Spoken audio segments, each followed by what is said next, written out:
안녕하세요. 오늘은 3월 28일이고요. 지금 시간은 저녁 11시 20분입니다. 미국의 반도체 지원법은 이미 선을 넘은 것 같고요. CATL은 LFP 배터리를 넘어 M3P 배터리 승부수를 던졌어요. 일본은 결국 독도 영유권 주장 교과서를 단행했습니다. 구독, 좋아요 부탁드립니다. 차이나 전기차가 오늘 소폭 하락해서 마이너스 33%고요. SOXL은 현재 시간 3에서 4% 하락하고 있어요. 그래서 현재 26% 수익 구간인데요. 주가가 하락하는 이유에 대해서는 아직 나온 뉴스는 없습니다. 국내 코스피는 1.07% 상승했고요. 개인은 2,700억 원을 매도했고 기관은 3,200억을 매수했어요. 삼성전자가 1.29% 상승했는데요. 주가의 흐름은 양호한 것 같아요. 네이버도 추세선을 약간 이탈하긴 했지만 매수하기에는 좋은 지점인 것 같아요. 미국 정부가 반도체 지원법의 보조금을 신청하는 기업에 반도체 불량률과 핵심 소재 자료 등을 내놓도록 요구했다는데요. 기업이 공시하지 않은 영업 비밀에 해당해 논란이 예상되고 있답니다. 보조금을 받는 기업은 미국 정부와 초과 이익을 공유하고 중국 사업에 제약을 받는 데 이어 민감한 자료까지 제출해야 하는 부담감을 안게 되었대요. 미국의 상무부는 27일 이 같은 내용을 포함한 반도체 보조금 신청 절차의 세부 지침을 공개했는데요. 상무부는 보조금 신청 기업의 생산 원가를 추산하기 위해 여러 자료를 엑셀 파일 형태로 제출하도록 요구했는데요. 구체적으로 반도체 원판인 웨이퍼 크기별 생산 능력, 가동률, 연도별 생산량과 판매 가격 변화 등을 입력하게 했다고 해요. 웨이퍼에서 불량이 없는 최종 반도체 칩을 얼마나 생산하는지를 나타내는 수율을 기입할 것도 요구했고요. 실리콘과 질소, 산소 등 반도체 소재와 소모품, 인건비도 기재해야 한답니다. 반도체 사업의 수율과 소재 판매 가격 변화는 기업들이 사업 보고서에도 공개하지 않는 기밀로 분류되고 있대요. 반도체 업계에서는 미국 정부와의 협상의 관건이란 얘기가 나오고 있고요. 한국 정부도 적극 관여해야 할 사항이라고 합니다. 미국 정부가 다른 국가에서 받은 지원금도 분석하기로 했기 때문이라는데요. 업계 관계자는 윤석열 대통령이 다음 달 26일 미국 국빈 방문 때 한국의 피해를 최소화하는 쪽으로 담판을 지어야 한다고 말하고 있습니다. 미국의 속내는 우리나라 반도체 기업에게 약간의 보조금을 주면서 반도체 기술의 비밀을 모두 가져갈 생각인 것 같습니다. 요즘 미국이 하는 짓거리가 중국과 별반 다르지 않은 것 같아요. 차이나 전기차가 오늘 0.93% 하락했는데요. 당분간은 횡보하면서 바닥을 다질 것 같습니다. 유럽연합은 2035년부터 내연 기관차 신규 판매 금지를 최종 확정했다고 합니다. IMF 총재는 27일 중국에서 열리고 있는 중국 개발 포럼에 참석해 중국 경제가 강한 회복 조짐을 보이고 있다고 말했답니다. 글로벌 기업 최고 경영자 100명이 중국을 찾아 잇따라 친중국 발언을 쏟아내고 있는데요. 시진핑 중국 국가주석이 중국의 새로운 발전으로 세계에 새로운 기회를 제공할 것이라며 직접 투자 세일즈에 나선 데 대한 화답이라고 합니다. 미국이 중국 견제에 날을 세우고 있지만 14억 명 규모의 중국 내수 시장이 올해 큰 폭의 상승을 예고하고 있는 만큼 중국의 눈치를 볼 수밖에 없는 상황이라고 해요.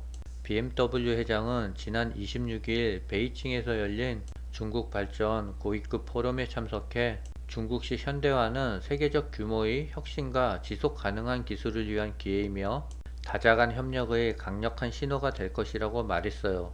이번 포럼에서 중국 정부는 세계 기업인들에게 시장 접근을 확대하고 경영 환경을 최적화하는 등 외자 기업에 대한 대우를 높이겠다고 약속했어요. 시진핑 주석은 축전을 통해 중국은 대외 개방의 기본 정책을 견지하고 상호 이익과 공동 번영의 개방 전략을 확고히 실행하고 끊임없이 중국의 새로운 발전으로 세계에 새로운 기회를 제공할 것이라며 규칙, 규제, 관리, 표준 등 제도적 개방을 안정적으로 확대해 각국 및 각 측과 제도적 개방의 기회를 공유하겠다고 밝혔습니다.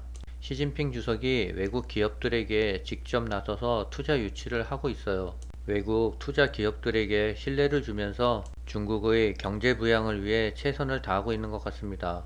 중국의 CATL이 올해부터 기존의 LFP 배터리와 비교해 가격 경쟁력과 주행거리를 모두 개선할 수 있는 신형 M3P 배터리 양산을 본격화한다고 해요. 배터리 성능을 앞세워 CATL과 차별화를 노리던 한국 배터리 3사가 더욱 강력한 공세에 직면하게 될 것이라고 내다보고 있어요. 28일 로이터 등 외국 언론 보도를 종합하면 CATL은 올해부터 M3P 배터리를 대량으로 생산하겠다는 계획을 발표했답니다. M3P 배터리는 기존의 LFP 배터리와 비교해 생산 원가는 더 저렴하면서도 에너지 밀도 등 성능은 더욱 높일 수 있는 차세대 기술로 평가되고 있대요. CATL은 지난해 8월 처음으로 최대 700km 주행 거리를 갖춘 M3P 배터리를 개발하고 있다고 밝혔는데요. 예상보다 빠르게 양산 준비를 갖춰낸 것 같습니다. 기존에 CATL 등 중국 배터리 업체가 주력으로 삼던 LFP 배터리는 리튬과 인산, 철을 주요 소재로 활용하고 있는데요. 한국 배터리 3사의 NCM 배터리보다 원가가 저렴하지만 무게와 에너지 밀도 등 측면에서 뒤떨어집니다. 그러나 M3P 배터리는 LFP 배터리에서 철 소재를 빼고 마그네슘과 아연, 알루미늄 등 소재를 혼합해 적용하는 기술인데요. 이를 통해 에너지 밀도를 이론상 15%까지 높일 수 있다고 합니다. CATL이 발표한 대로 M3P 배터리가 본격적으로 상용화되면 NCM 배터리를 중심으로 투자를 확대하고 있는 LG에너지솔루션과 SK온, 삼성 SDI 등 한국 경쟁사에 큰 위협이 될 수 있다라고 해요. 1위 현대차가 판매를 중단한 러시아에 중국 자동차 업계가 접수를 했대요. 중국 자동차 수출이 올 들어 호재를 보이고 있다는데요. 특히 서방 제재 여파로 글로벌 기업들이 철수한 러시아에서 판매량을 급격히 늘렸답니다. 수출국을 기준으로는 러시아가 급부상했고 중국의 차이시는 현재 러시아가 중국의 최대 자동차 수출 시장이라고 진단했답니다. 같은 기간 대러 자동차 수출은 8만 대로 지난해 연간 대러 수출 물량의 절반에 달했고요. 2월을 기준으로는 소형차 4만 대를 러시아에 수출했으며 사륜구동 SUV 물량은 57,002대로 전년 대비 1059% 급증한 것이 눈에 띄었으며 이 밖에도 트랙터, 대형 트럭 및 기타 유형 차량의 수출도 2월 들어 급증하고 있다는 설명이에요. 전기차 중심의 신에너지차 수출은 1, 2월 25만 7천 대로 전년 대비 57%가 증가했고요. 특히 벨기에, 영국, 스페인 등 유럽 국가는 주요 수출국으로 뽑히며 높은 성장세를 유지하고 있다고 차이시는 전했습니다. 특히 두 달간 스페인에 대한 신에너지차 수출은 지난해 절반 수준을 기록했고 네덜란드에서는 전년 대비 1568% 급증한 것으로 조사됐대요. 업체별로 살펴보면 테슬라 차이나가 2월 총 4479대를 상하이 자동차가 16,827대를 차지하며 뒤를 이었고 비아디는 15,000대로 전년 대비 44.1%를 증가해 자체 최고 기록을 세웠답니다. 중국 2차전지와 중국 전기차는 해외 수출이 나날이 증가하고 있어요. 그럼에도 불구하고 차이나 전기차 주가는 지지부진한데요. 조금 더 인내심을 갖고 기다려 봐야 될 것 같습니다. 일본의 초등 교과서에 징병 강제성 희석, 독도 영유권 주장 강화라는 기사가 나왔어요. 사진에는 기시다와 윤석열 대통령이 만찬을 하고 있는데요. 기시다는 건배 자세가 뒤로 약간 빠진 상태고요. 윤석열 대통령은 회식 때 과장이 부장에게 하듯이 꼭 머리를 조아리는 모습이에요. 눈앞에 술만 보이면 사죽을 못 쓰는 것 같습니다.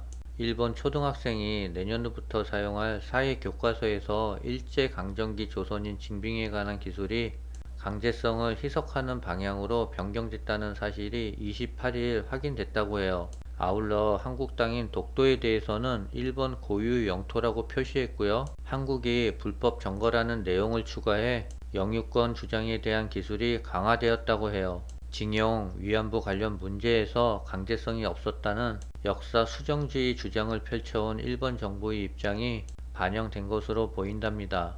외교부는 주한 일본 대사관 대사대리인인 구마가이 나오키 총괄 공사를 초치해 항의했다고 하는데요. 아직까지 청와대에서는 일본 관계를 의식해서 별 답변이 없대요. 일본은 겉으로는 살살거리지만 속으로는 은큼한 발톱을 감추고 있습니다. 요즘 우리나라 외교 정책이 참 꼴불견인 것 같아요. 지금이라도 정신 차리고 우리나라의 자존심과 실리를 잘 찾았으면 좋겠습니다. 현재 시간 12시 20분인데요. XOXL은 4%에서 5% 정도 하락하고 있어요. 어차피 올해 말이나 내년 연말까지 기다릴 생각이어서 단기간의 주가 등락에 연연하지 말고 지켜봐야 될 것 같아요. 오늘은 여기까지입니다.